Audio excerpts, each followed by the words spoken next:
আসসালামু আলাইকুম। তুরস্ক ইস্তাম্বুল থেকে আপনাদের সাথে আছি আমি সরোয়ার আলম।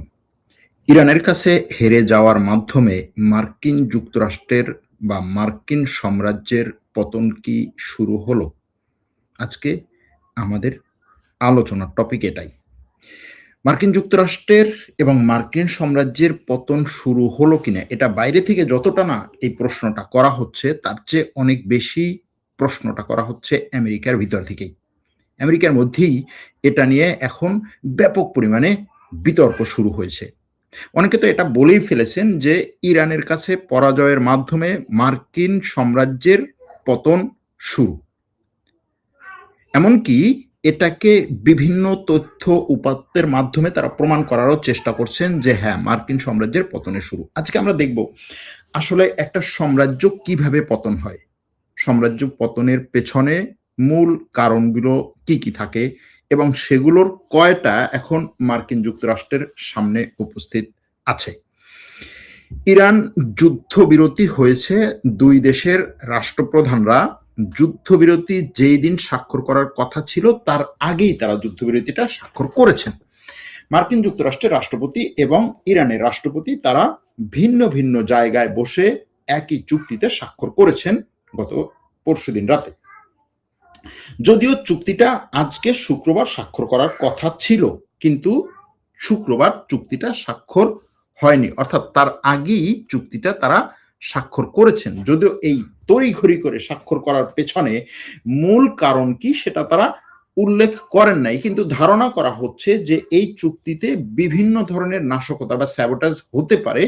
চিন্তা করেই তারা এটাকে সামনে নিয়ে আসছেন। কোত্থেকে, কোন দেশ থেকে এটা হতে পারে এই প্রশ্ন হয়তোবা আপনাদের কাছে থাকবে, কিন্তু সেই দেশ বা কোন জায়গা থেকে হতে পারে সেটা হয়তো আপনারা আমার চেয়ে ভালো জানেন, আমি উল্লেখ নাই করলাম। কিন্তু এই চুক্তি স্বাক্ষরের পরপরই ইসরায়েল থেকে ব্যাপক পরিমাণে এটার বিরুদ্ধে মার্কিন যুক্তরাষ্ট্রকে, মার্কিন প্রশাসনকে, এমনকি ট্রাম্পকে তুলোধুনো করার চেষ্টা করা হয়েছে।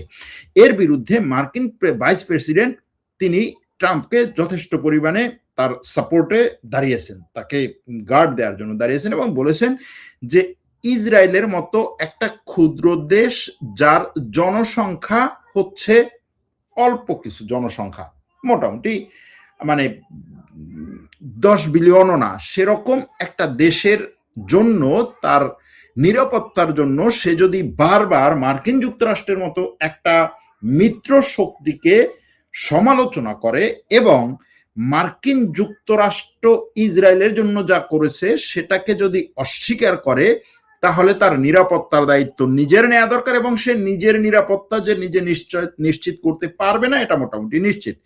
এবং আমেরিকার পক্ষ থেকে এটাও স্পষ্টভাবে হচ্ছে সমালোচনা করা হয়েছে যে এই ইসরায়েল, তুমি যে কোনো সময় তোমার উপরে যদি হচ্ছে কোনো ধরনের হচ্ছে একটা মানে হয় কি বলে হুমকি আসে বা কোনো রিস্ক আসে, তুমি সেখানে শুধুমাত্র মানুষ হত্যা করে নিজের নিরাপত্তা নিশ্চিত করতে চাইছো, এটা তো হয় না। মানে আমেরিকা ইসরায়েলকে বোঝাচ্ছে যে মানুষ হত্যা করে নিজের নিরাপত্তা নিশ্চিত করা যায় না, তো আমেরিকা কি করে এটা একটা প্রশ্ন। কিন্তু তারপরেও যাই হোক, এই যে বিষয়গুলো সামনে আসছে, এমনকি ইসরায়েলের দুই মন্ত্রী, বিশেষ করে ইসরায়েলের নিরাপত্তা মন্ত্রী এবং ইসরায়েলের অর্থমন্ত্রী, এরা মার্কিন যুক্তরাষ্ট্রের প্রেসিডেন্টকে যেভাবে সমালোচনা করেছে এবং এই যুদ্ধবিরতি মানবে না, এই যুদ্ধবিরতি মানার কোনো মানেই হয় না, এটা আসলে ট্রাম্পের পক্ষ থেকে, মার্কিনীদের পক্ষ থেকে ইসরায়েলকে ইসরায়েলের সাথে বেইমানি, এই ধরনের কথাবার্তা যে তারা নিয়ে আসছে, এটা নিয়েও মার্কিন যুক্তরাষ্ট্রে যথেষ্ট পরিমাণে এখন সমালোচনা আছে। প্রশ্ন হচ্ছে, ইসরায়েল আমেরিকা কি শত্রুতে পরিণত হচ্ছে? উত্তর, খুব সহজে হচ্ছে না। আমেরিকা ইসরায়েলকে ছেড়ে যাচ্ছে? খুব সহজে যাচ্ছে না। ট্রাম্প নেতানিয়াহুকে মানে নেতানিয়াহু এবং ট্রাম্পের মধ্যে সম্পর্কের বিচ্ছেদ হচ্ছে না। তাহলে কি হচ্ছে? প্রশ্নটা তো এখানে, তাই না? সেই উত্তরই আসছি। তবে তার আগে শুধুমাত্র এতটুকু বলি যে ইরান আমেরিকা যে যুদ্ধবিরতি হয়েছে সেখানে লেবাননের যে চুক্তিটা, লেবাননের যে বিষয়টা 1 নম্বরে নিয়ে আসা হয়েছে ইরানের কারণে, ইরান এটা নিয়ে বিড়াবিড়ি করছে যে এটা একেবারে শর্তের শেষে না রেখে এটা শর্তের 1 নম্বরে রাখতে হবে, সেটাও রেখেছে আমেরিকা। কিন্তু লেবাননে হামলা অব্যাহত রেখেছে ইসরায়েল আজকে সকালে লেবাননে আক্রমণ করে কমপক্ষে আজকে সকালে লেবাননে আক্রমণ করে কমপক্ষে 10 জন মানুষকে হত্যা করেছে ইসরায়েল এবং বহু মানুষকে আহত করেছে। তার এই আক্রমণের তীব্রতা বাড়ছে। আমেরিকা কি ইসরায়েলকে থামাবে? মনে হচ্ছে না ইসরায়েলকে থামাবে। এবং যদি ইসরায়েলে আবার আক্রমণ হয় কোনো জায়গা থেকে, তাহলে আমেরিকা ইসরায়েলের পাশে দাঁড়াবে, এটাও ঠিক আছে। মানে তারা তাদের জায়গাগুলোতে ঠিক আছে। ইরান কি করবে? ইরান কি এই যুদ্ধবিরতি থেকে পুরোপুরি সরে আসবে? ইরান যুদ্ধবিরতি থেকে পুরোপুরি সরে আসবে না। ইরানের হাতে এখন এই যে হরমুজ প্রণালীর পরে আরেকটা অস্ত্র হচ্ছে ইরানের পরমাণু চুক্তি। ইরানের এই যে ধরে রাখা অর্থগুলো, এগুলো ছাড়া শুরু করেছে আমেরিকা, কিছু কিছু ছাড়ছে, কারণ এটা চুক্তির শর্তের অংশ যে কিছু কিছু অর্থ ছাড়তে হবে। ইরানও কিছু কিছু ছাড় দিবে, এটা নিয়ে আলোচনা হবে। মানে এই পরমাণু বিষয় নিয়ে আলোচনা হবে। 60 দিন আলোচনা হবে। 60 দিনে যদি কোনো সমাধান না হয় এটাকে বাড়াবে। ট্রাম্পের কথা হচ্ছে যে আমি ইরান যদি আমারে খুশি রাখে, আমি হচ্ছে 60 দিন কোনো বিষয় না, আরো বাড়াবো, সমস্যা নেই। কারণ এর আগের চুক্তি মানে 2015 সালে ওবামার সাথে যে চুক্তি হয়েছিল, সেই চুক্তিতে আসতে তাদের সময় লেগেছিল 2 বছর। সুতরাং 60 দিন এটা কোনো ব্যাপার না। এখানে চুক্তিতে আসবে কিনা ইরান, ট্রাম্প নিজে বলেছে যে ইরানের যারা হচ্ছে এই আলোচনার টেবিলে বসছে তারা অনেক স্মার্ট, তারা অনেক পড়ালেখা করে, তারা অনেক অভিজ্ঞ, তাদের সাথে আলোচনা করা এতটা সহজ না, এরকম অনেকগুলো বিষয় আছে। যা হোক, যেই আলোচনাটা মূলত ছিল যে এত কিছুর পরেও যে ভাই সরোয়ার ভাই, আপনি তো বলছেন যে আমেরিকার সাথে ইসরায়েলের সম্পর্ক স্থির হচ্ছে না, ইসরায়েল আবার আক্রমণ করলে আমেরিকা হেল্প করবে, ইসরায়েলের উপর আক্রমণ হলে আমেরিকা হেল্প করবে, ইসরায়েলের নির্বাচনে আমেরিকা সাপোর্ট দিবে, তাহলে আজকে আপনার হেডলাইনটা এটা কেন? হেডলাইনটা এটা কারণ হচ্ছে সাম্রাজ্য পতনের ইঙ্গিতগুলো কি কি। সাম্রাজ্য, যদি আমরা ব্রিটিশ সাম্রাজ্য পতনের দিকটা দেখি, ব্রিটিশ সাম্রাজ্য যুদ্ধের মাধ্যমে পতন হয়েছিল, কিন্তু সেই যুদ্ধে ব্রিটিশ সাম্রাজ্য যে হেরে গেছে বা বিশাল বিশ্বযুদ্ধের কারণে হয় নাই। অনেকগুলো কারণ নিয়ে আসা সম্ভব ব্রিটিশ সাম্রাজ্যের পতনের, কিন্তু সেই কারণগুলোর মধ্যে গুরুত্বপূর্ণ কারণ ছিল সুয়েজ খাল নিয়ে যে যুদ্ধ। সেই যুদ্ধে যে ব্রিটিশরা পরাজিত হয়েছিল, সেটাই ছিল ব্রিটিশ সাম্রাজ্যের পতনের একেবারে মূল কারণগুলোর একটি। কিভাবে হয়েছিল বা আমেরিকার এই যুদ্ধটা কেন তার সাম্রাজ্যের পতনের শুরু মনে হচ্ছে? এর আগে আরো অনেক ইউরোপের অনেক বড় বড় সাম্রাজ্য এরকম ছোট ছোট যুদ্ধে হেরে যাওয়ার মাধ্যমে হচ্ছে। এখন ছোট যুদ্ধে হেরে গেলে সাম্রাজ্য পতন কেন হয়? বড় যুদ্ধে হারলে তো হয়। যেমন ধরেন অটোমান সাম্রাজ্য, বিশাল একবার প্রথম বিশ্বযুদ্ধে ব্যাপক পরিমাণের যুদ্ধে হেরে তারপরে হচ্ছে সাম্রাজ্যের পতন হয়েছিল। কিন্তু আসলে অটোমান সাম্রাজ্যের পতন শুধুমাত্র প্রথম বিশ্বযুদ্ধে হারার মাধ্যমে না। প্রথম বিশ্বযুদ্ধের মোটামুটি ধরেন কয়েক দশক আগে অটোমানরা বলকানে যে হারা শুরু হয়েছিল, বলকান অঞ্চলে ছোট ছোট যুদ্ধের মাধ্যমে যে তাদের হারা শুরু, সেখান থেকে। কারণ কি? ছোট যুদ্ধে যখন এই পরাশক্তিরা হারে এবং সেই হারের সময়ে যদি পরাশক্তির 3টা জায়গায় ধাক্কা লাগে, তাহলে সেই পরাশক্তির বা সেই সাম্রাজ্যের পতন শুরু হয়। সেই 3টে জায়গা কি? একটা হচ্ছে ওই ছোট যুদ্ধের সময় যদি এটা স্পষ্ট হয় যে এই পরাশক্তির মিত্র রাষ্ট্রগুলো তার পাশে দাঁড়াচ্ছে না, এবং মিত্র রাষ্ট্রগুলো তার পাশে না দাঁড়ানোর কারণে সে তার চেয়ে দুর্বল, তার চেয়ে ছোট কোনো পাওয়ারের কাছে কৌশলগতভাবে হেরে যাচ্ছে, এটা যদি নিশ্চিত হয়। 1, 2 হচ্ছে এটা যখন নিশ্চিত হবে তখন সে তার মিত্রদেরকে আক্রমণ করা শুরু করবে। মানে আক্রমণ বলতে হচ্ছে ইসের মাধ্যমে না, কি বলে, অস্ত্রের আক্রমণ না। সে মিত্রদেরকে ডিপ্লোম্যাটিক আক্রমণ শুরু করবে, বিভিন্ন জায়গায় মিত্রদেরকে ঠেকানোর চেষ্টা করবে। কেন চেষ্টা করবে? ওই মিত্র যেন আবার তার কাছে ফিরে আসে।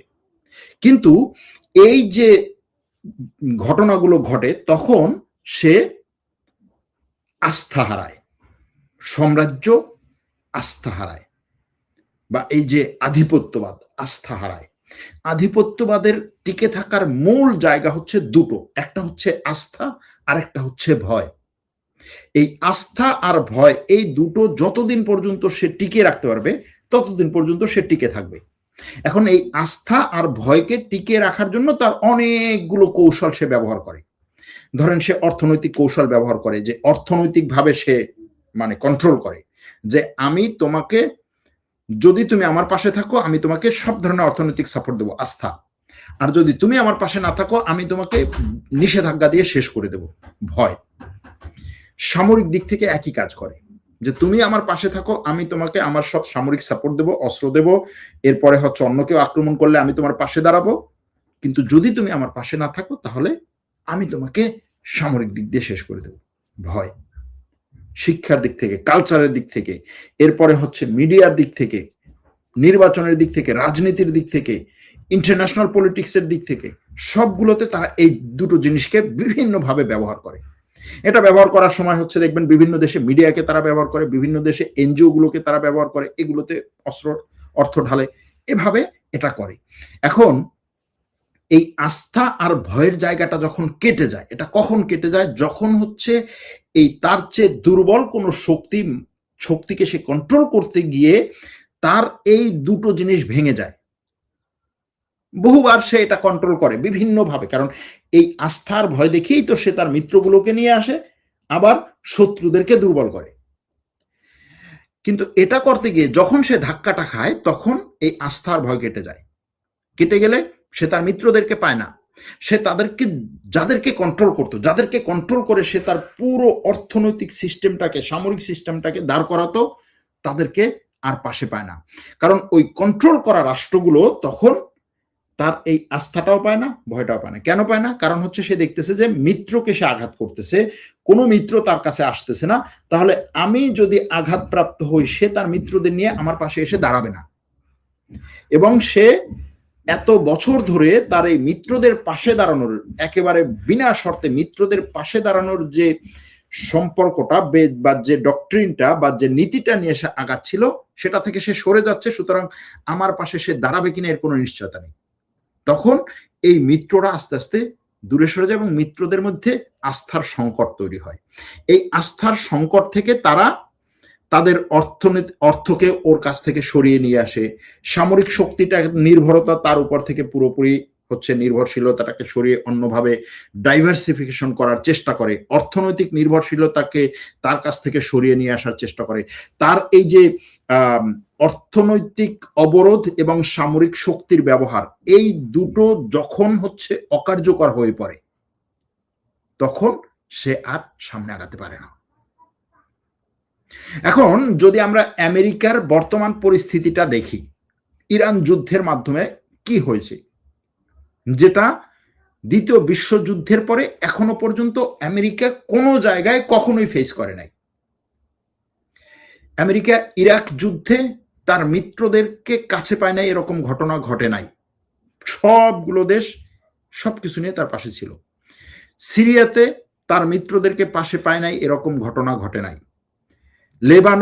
লিবিয়াতে তার মিত্রদেরকে পাশে পায় নাই, এরকম ঘটনা ঘটে নাই। আফগানিস্তানে সে তার মিত্রদের নিয়েই ঢুকেছিল, যে আফগানিস্তান ন্যাটোর কাছাকাছিও না।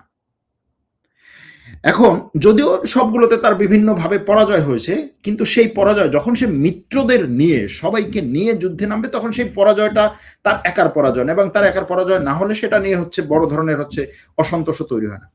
কিন্তু ইরান যুদ্ধে সে ন্যাটোকে ডেকেছিল, একেবারে মানে গোপন বৈঠকে, পর্দার অন্তরালের বৈঠকে, পর্দার সামনের বৈঠকে, স্ক্রিনের সামনের বৈঠকে, মিডিয়ার সামনে, সব জায়গায় সে বলেছিল ন্যাটো আসো, ন্যাটো আসো। ন্যাটো বলছে না আমি আসবো না, স্পষ্টভাবে ন্যাটো বলছে আমি আসবো না। জাস্ট গত পরশু রাত্রে ইরান এবং আমেরিকার প্রেসিডেন্টরা যখন স্বাক্ষর করলো এই 14 ধারার এই সমঝোতায়, পরশু রাতে স্বাক্ষর করলো।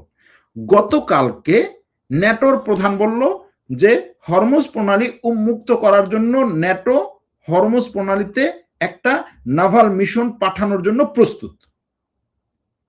ভাই, হরমুজ প্রণালী তো উন্মুক্ত হয়েই গেছে।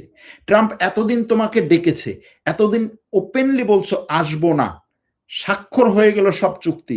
আমেরিকার সেন্টকম বলল আমরা হরমুজ প্রণালীর, আমরা ইরানের নৌ অবরোধ তুলে দিলাম। ইরান বলল আমি হরমুজ প্রণালী খুলে দিলাম। জাহাজগুলো বলছে আমি নিরাপদে যেতে পারছি, কোনো সমস্যা নাই। এখন ন্যাটো বলছে আমি হরমুজ প্রণালীতে মিশন পাঠাবো। মানে কি? মানে হচ্ছে এই যে মানে ইয়াটা কি বলে, অবিশ্বাস এবং তার পাশে না দাঁড়ানো, সেটা স্পষ্ট। তার সংকটের সময় তার পাশে দাঁড়ায়, এখন মুখ রক্ষা করছে। গেল এটা। ইউরোপীয় ইউনিয়ন, সেই ইউরোপীয় ইউনিয়নকে বলছে যে তুমি আসো, ইউরোপিয়ান আসো, ইউরোপিয়ান আমার পাশে আসো, হরমুজ প্রণালী উন্মুক্ত করো। ইউরোপীয় ইউনিয়ন ওপেনলি বলছে এই যুদ্ধে আমরা যাব না, কারণ এই যুদ্ধের কোনো ভবিষ্যৎ সামনে নাই। গত পরশুদিন ইউরোপীয় ইউনিয়ন থেকে বলা হয়েছে যে ইউরোপীয় ইউনিয়নের ভূমধ্য সাগরে এবং লোহিত সাগরে যে নৌ মিশন আছে, নৌবাহিনীর মিশন আছে, সেটাকে তারা হরমুজ প্রণালীতেও প্রসারিত করতে চায়। কেন গত পরশুদিন তারা বলবে? এই গত 4 মাস ধরে ট্রাম্প বারবার বলে আসছে যে ভাই তুমি পাঠাও পাঠাও পাঠাও, পাঠায় নাই। মধ্যপ্রাচ্যের আরব দেশগুলো আক্রান্ত হয়েছে। কিছু কিছু আক্রমণ ইরান না, বাইরের থেকে কেউ করেছে। মনে করা হচ্ছে যে আমেরিকা, ইসরায়েল এরাই হয়তো বা করেছে। এই মধ্যপ্রাচ্যের মুসলিম দেশগুলো যেন এই যুদ্ধে সরাসরি যুক্ত হয়। ট্রাম্প বারবার বলেছে যে এই মুসলিম বিশ্বের দেশগুলোকে আমি এই যুদ্ধে চাই, তোমরা এই যুদ্ধ তোমাদেরকে রক্ষা করার জন্যই আমি সেখানে লড়াই করতেছি, তোমরা আসো। তারা বলছে আমরা এই যুদ্ধে আসবো না। শুধুমাত্র তাই না, এই যুদ্ধে তো আসবই না, তারপরেও তুমি আমাদেরকে নিরাপত্তা দাও। আমেরিকা তার সমর্থন অনুযায়ী নিরাপত্তা দিয়েছে। কি হয়েছে এগুলো? মিত্রদের মধ্যে আস্থার সংকট এবং বড় ধরনের সংকট। জাপানকে ডেকেছিল, দক্ষিণ কোরিয়াকে ডেকেছিল, বলছে আসবো না, আসতে পারবো না। সেখানে যুদ্ধ জাহাজ পাঠাতে হলে তারা সুতা তৈরি করেছে যে আমাদের পার্লামেন্টে সেটা পাশ করতে হবে, তো পার্লামেন্টে সেটা পাশ হবে না, অমুক সমুক অনেক কিছু। কিন্তু এর আগে এরকম ঘটেছে? ঘটে নাই। আমেরিকা ইউরোপে এসে একটা বৈঠক করেছে, বৈঠকে বলেছে যে হ্যাঁ ঠিক আছে, আমরা এখান থেকে একটা আন্তর্জাতিক মিশন তৈরি করলাম। এই আস্থার সংকটের কারণে কি হয়েছে? সে সামরিকভাবে একা যুদ্ধ করতে বাধ্য হয়েছে, অর্থনৈতিকভাবে একা যুদ্ধ করতে বাধ্য হয়েছে। এই যে সামরিক এবং অর্থনৈতিক ধাক্কা, আস্থার সাথে সাথে আমেরিকার এই ধাক্কাটাকে বড় করেছে। আমেরিকার এই যে তার উপরে যে পাল্টা ধাক্কাটাকে বড় করেছে, এই বড় ধাক্কার আবার অভ্যন্তরীণ কোন্দল শুরু হয়েছে এটার মাধ্যমে। একটা সাম্রাজ্যের পতনে অবশ্যই হচ্ছে ওই সময়ের নেতাগুলোর অনেক ধরনের হচ্ছে প্রভাব থাকে, নেতিবাচক অনেকগুলো অ্যাকশন থাকে। ট্রাম্পের অ্যাকশনগুলো কিছুটা সেরকম, কারণ সে নিজেই কে তার শত্রু, কে আমেরিকার শত্রু, কে আমেরিকার মিত্র, এই জায়গাটাকে সে ধূলিসাৎ করে দিচ্ছে। যেই ইসরায়েল মনে করেছিল যে ট্রাম্প হচ্ছে এযাবৎকালে তাদের জন্য সবচাইতে বড় আশীর্বাদ, সেই ইসরায়েলের জন্য ট্রাম্প এখন অন্তত আজ পর্যন্ত সে ইরানের সাথে যে চুক্তিটা করেছে এর মাধ্যমে সেই ইসরায়েলের জন্য ট্রাম্প এখন অভিশাপ হিসাবে নেমেছে। এবং এটা আমেরিকার মধ্যে বড় ধরনের কোন্দল তৈরি করেছে যে ভাই আমার শত্রু মিত্রকে। এরপরে হচ্ছে আস্থার সংকট, এরপরে অর্থনৈতিক যে শক্তিটা আপনি ব্যবহার করেন সেই শক্তিটা যখন হচ্ছে অকেজ হয়ে পড়ে, সেটা যখন নিষ্ক্রিয় হয়ে পড়ে। সে কি অর্থনৈতিক শক্তি ব্যবহার করতো? যে আমি তোমাকে অর্থ দেব, যত অর্থ দরকার দেব, তুমি আমার পাশে থাকবা, তোমাকে অর্থ দিয়ে আমি কন্ট্রোল করব। ট্রাম্প এসেই হচ্ছে এই অর্থের ফ্লোটাকে কেটে দিল, ইউএসএইড বন্ধ করে দিল, তারপরে বিভিন্ন ধরনের এই যে সংস্থাগুলোকে অর্থ দিত সেটা বন্ধ করে দিল। তারপরে কি করলো? নিষেধাজ্ঞার যে পাওয়ার, তার সুইফট সিস্টেম বলুন, তারপরে হচ্ছে ডলার বলুন, এই যে নিষেধাজ্ঞার পাওয়ার, সেই নিষেধাজ্ঞার পাওয়ারটা অকেজ হয়ে গেল। ইরানের উপরে নিষেধাজ্ঞা কাজ হয়নি, তারপরে হচ্ছে এখন হচ্ছে না আর কি। চীনের উপরে নিষেধাজ্ঞা কাজ হয়নি, তারপরে হচ্ছে এই রাশিয়ার উপরে নিষেধাজ্ঞা কাজ হয়নি, এবং এরা ওই নিষেধাজ্ঞাটাকে এখন বাইপাস করার জন্য নিজস্ব মুদ্রায় ব্যবসা বাণিজ্য শুরু করেছে। এটা অন্যান্য দেশগুলো দেখেও এটার প্রতি তাদের আগ্রহ বাড়ছে যে ঠিক আছে, ডলারের নিষেধাজ্ঞা আমরা এতদিন ভয় পেতাম যে আর কিছু করা যাবে না, তাহলে আমেরিকার বিরুদ্ধে কিছু বলা যাবে না, তাহলে তো ডলারের বাইরে গিয়েও তো আমাদের ব্যবসা করার সুযোগ আছে, তাহলে সেটা করি। এই যে ডলারের নিষেধাজ্ঞার একক প্রভাব সেটা কমে যাচ্ছে। আর এই একক প্রভাব যখন কমে যাবে তখন আন্তর্জাতিক ব্যাংকিং সিস্টেম যে আমেরিকার হাতে সেটার প্রভাব কমে যাবে, এবং এই কারেন্ট রিজার্ভ কারেন্সি হিসেবে ডলারের প্রভাব কমে যাবে। এগুলো শুরু হয়েছে। এই যে শুরু হলো, এর সাথে আরো অনেকগুলো বিষয়কে নিয়ে আসা সম্ভব, যেমন ধরেন প্রক্সি বিদ্রোহ, হ্যাঁ, প্রক্সি বিদ্রোহ কি? আমেরিকার প্রক্সি রাষ্ট্র হিসেবে যারা ছিল তারা এখন আমেরিকার বিরুদ্ধে দাঁড়াবে। কৌশলগত মিত্রদের দূরত্ব এবং তাদের মধ্যে অবিশ্বাস, অভ্যন্তরীণ রাজনৈতিক মেরুকরণ এবং বিভাজন। এছাড়াও হচ্ছে আম এই যে নিষেধাজ্ঞা, ডলারের পতন বললাম। এর বাইরে দেখবেন যে আস্তে, আস্তে এগুলো সামনে আসবে। গোপন চুক্তি, মিত্রদের পিঠে ছুরি। বিভিন্ন ধরনের গোপন চুক্তি মিত্ররা করবে আমেরিকাকে রেখে। ছোট, ছোট হচ্ছে আঞ্চলিক সংগঠন গড়ে উঠবে। আঞ্চলিক নিরাপত্তা সংগঠন, সামরিক সংগঠন, অর্থাৎ আঞ্চলিক সংগঠন বলতে রাষ্ট্রগুলোর সংগঠন গড়ে উঠবে এবং ফাটল শুরু হবে। শুরু হয়েছে না? অলরেডি শুরু হয়েছে। এখন এর বাইরে আরো অনেকগুলো বিষয় আছে, যেমন ধরেন অর্থনৈতিক সংকট, দেউলিয়াত্ব, দুর্নীতি, অদক্ষ প্রশাসন, নেতৃত্বের অভাব, সামরিক বাহিনীর অবক্ষয় এবং সামরিক বাহিনীর মধ্যেই হচ্ছে বিভিন্ন ধরনের বিদ্রোহ, এরপরে বাহ্যিক যুদ্ধ, সীমানা নিয়ন্ত্রণ বা তার এই যে প্রভাব বিস্তার যেই জায়গাগুলোতে করছে সব তার ঘাঁটিগুলো নিয়ন্ত্রণ, এই নিয়ন্ত্রণে হচ্ছে নিয়ন্ত্রণ করতে না পারা এবং সামাজিক আর সাংস্কৃতিকভাবে অবক্ষয়, ব্যাপক অবক্ষয়, এই জিনিসগুলো তাকে দুর্বল করে ফেলে। আমেরিকা বর্তমানে যেই পরিস্থিতিতে আছে এই ইরান যুদ্ধের পর, তাতে এই যতগুলো বিষয়কে সামনে নিয়ে আসলাম মনে হচ্ছে সবগুলোই তার জন্য প্রস্তুত। সুতরাং এই সব কিছু মিলিয়ে বলা যেতে পারে যে আমেরিকার সাম্রাজ্যের পতনের শুরু ইরানের হাতে হয়েছে। এখন এই পতন আমেরিকা ঠেকাতে পারবে কিনা, জায়গাটা হচ্ছে ওখানে। আমেরিকার সাথে ইসরায়েলের যে দ্বন্দ্ব শুরু হয়েছে এটাও এখন ঠেকানোর অনেক চেষ্টা করা হচ্ছে। এই জন্য দেখবেন যে ট্রাম্প একদিন বলে যে ঠিক আছে আমি ইসরায়েলের পক্ষে দাঁড়াবো, আরেকদিন বলে যে ইসরায়েলের নিজের স্বার্থ নিজের দেখা দরকার। এগুলো এই মানে আঘাত বা এই ভাঙনটাকে ঠেকানোর জন্য বড় ধরনের যখন হচ্ছে জোয়ার আসে বা বড় ধরনের যখন স্রোত আসে এবং নদী ভাঙন যদি শুরু হয়, আপনি ঠেকানোর চেষ্টা করছেন, ঠেকাতে পারলে তো ভালো, কিন্তু ঠেকাতে না পারলে সবকিছু নিয়ে চলে যাবে। দেখা যাক কি হয়। আজ তাহলে এখানেই রাখছি। ভালো থাকবেন, সুস্থ থাকবেন। আল্লাহ হাফেজ।